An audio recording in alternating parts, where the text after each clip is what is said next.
Tyron Woodley was embarrassed by Jake Paul last December as he was knocked out cold in the pair's second fight in less than 6 months. The former UFC welterweight champion has since come out and offered an excuse as to why he was flatlined, which might go some way to explaining what went down. Today, we're discussing Woodley's recent revelation of how he came straight from filming Cobra Kai into the fight. Stay tuned. Let's get straight into it and then look at the role itself. Former UFC champ Tyron Woodley turned up in the 5th season of Cobra Kai recently alongside other UFC stars Stephen Thompson and Eric Anders. Of course, as a world-class martial artist himself, he would have jumped at the chance when he was offered the gig, but it turns out it could have come at quite a large price. The Chosen One credits the original Karate Kid movies as the reason for getting him into martial arts, and when the show came calling, he simply wasn't going to turn it down. He explained, "Watching Daniel-san and watching Johnny and watching the whole thing, it's a classic film, and I suggest anyone that hasn't seen that one, not the one with Jaden Smith, that's a smash as well. But the original Karate Kid, it's still a movie right now. I feel like you play it no matter how old or how young, you'll still be able to appreciate the movie." Tyron then explained that it was a dream to work with these people I looked up to for so long, presumably Ralph Macchio and William Zabka. Woodley played the role of Sensei Odell on the show and is involved in some big scenes in season 5, and it turns out the role was so big for him that he actually got a Cobra Kai tattoo on his arm to signify the role. What did you guys make of Tyron's performance? So what did they have to say about the Paul fight? As we know, Tyron fought Jake Paul for a second time in less than 4 months on December 18th last year, but filming for the show didn't wrap up until December 19th, meaning Tyron didn't get a training camp. However, Woodley explained that the show was a pretty big deal for him, so he wasn't going to quit filming. He also wanted revenge on Jake Paul for having been outpointed by him the previous August, so was provided with a pretty big dilemma after news of Tommy Fury pulling out dropped. Of course, as a world-class athlete, he was still in pretty good shape, but pro boxing demands a little more than just being fit. Woodley, who was still on the set when he received the call to fight Paul again, explained, "I was on the set of Cobra Kai, and I got a call from Nikisa, Vidarian, Jake Paul's manager, saying, 'Hey, all these people are wondering if we paid you to throw the fight. I think you should come out and talk about it,' to which he politely declined as he revealed he had nothing to prove. The former champ then said Nikisa hinted at the idea the Fury fight might not pan out, saying, then he kind of threw in a little plug about Tommy Fury. 'They're giving us heartache about getting over here to the States.' Well, you already know my number. He shouldn't be fighting Tommy anyway, so let me know. Do you think Tyron regrets the rematch now? So how did the second fight actually come about then? Stay tuned. Well, once the seed had been planted by Paul's manager, Woodley was never able to say no to a rematch with the YouTuber. And when Tommy Fury pulled out, Paul's team was straight on the phone with Tyron. However, the fight was only 2 weeks away, but the former UFC star explained how the two parties met for some food to hash out the deal, adding, "I said yes immediately. I had 2 weeks to get ready and I was filming 14-hour days." Of course, this isn't the ideal preparation for a boxing fight at any level of the game, let alone that would be broadcast to millions around the world. But Woodley was all in. He ended up training at 3 a.m. and even brought his coach on set to train during downtime when he didn't have a scene. He even said the show's creators were helpful as they agreed to bring in a stunt double for some reshoots to allow him to train. After admitting that filming went right up to the weekend before the fight, he then said how he went straight from the set of Cobra Kai to Tampa where the fight was to be held. He saw his kids briefly to instill some last-minute motivation, but basically went straight from faking moves on the show to right in this dude's face talking expletive in the press conference with no break in between. What do you think of Tyron's words? What about the fight itself then? Well, we all know what happened during the fight, as Paul shut the lights out on Woodley in the 6th round. The knockout was one of the most brutal of the year, but given what we know about Tyron's lack of training for the fight and busy schedule beforehand, we can probably begin to understand why it played out the way it did. I mean, Paul would have probably been in camp for the 12 weeks prior. Woodley was confident in the fact that he would be able to outwork the YouTuber, but was caught by a big punch after a slight concentration lapse. However, he isn't making any excuses and gives full credit to the MVP man before adding, "I said I will be in better shape than him. He will be the one that's looking tired. Go back and watch the fight.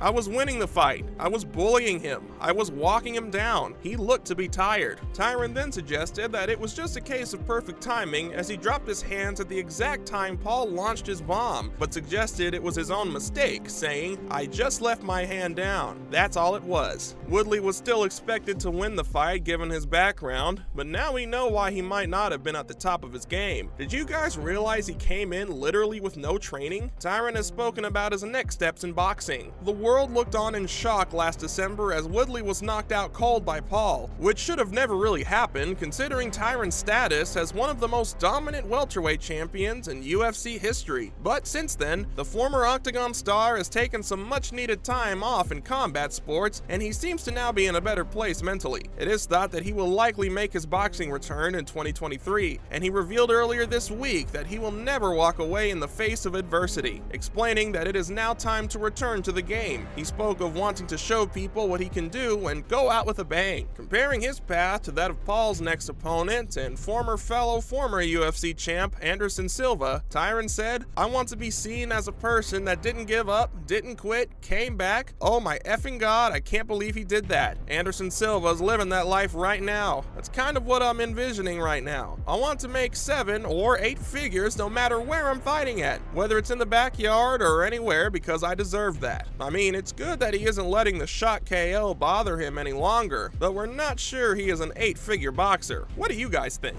And finally, Anderson has been discussing a potential rematch already. Before a punch has even been thrown, Brazilian legend Anderson Silva has suggested that the pair should throw down again straight after their upcoming fight, but with a slight rule change. Speaking on the Full Send podcast recently, Silva suggested that he would be down to immediately fight Paul again, regardless of the result, but with kickboxing rules. Of course, Paul has never been involved in a kickboxing fight, so that would almost certainly be an easy night's work for Silva, who said, "I will not throw any elbows on him. I won't need to. I will go to win. I will go and talk to Jake, and let's go and do one more fight, but let's make it an exhibition. But let's do it in kickboxing. You can kick me, I can kick you, but I promise I won't kick you hard." Silva then explained how it would be difficult for Paul to move straight into an MMA fight as he has no wrestling background, so kickboxing might just work. What do you guys think? And who do you have when the boxing match goes down next weekend? As usual, thanks for dropping in on us today, and remember to tune in again next time when we will be discussing all sorts of other fun bits and pieces. And why not do us a solid by liking and sharing our video, whilst also subscribing to our channel. Bye guys.